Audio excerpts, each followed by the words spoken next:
ഇതാരാ ഈ സമയത്ത്?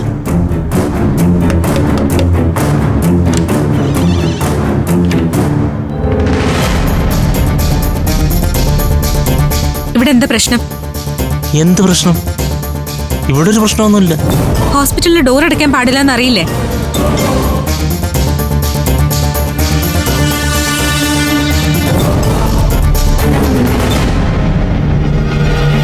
ചേച്ചി, ചേച്ചി, നിന്റെ ചേച്ചി നല്ല ഉറക്കത്തില്ല. അവളെ വിളിച്ചങ്ങനെ ശല്യപ്പെടുത്തണ്ട. ചേച്ചി, ചേച്ചി, ചേച്ചി, എഴുന്നേക്ക് ചേച്ചി. അവൾ എന്തിനാ ഉണർത്തുന്നത്? പാവം ഉറങ്ങിക്കോട്ടെ. നിങ്ങൾ മിണ്ടി പോരുത്. എല്ലാ കാര്യങ്ങളും എനിക്ക് മനസ്സിലായി. എന്റെ ചേച്ചി ചതിക്കാനായിരുന്നു നിങ്ങളുടെ പരിപാടിയല്ലേ?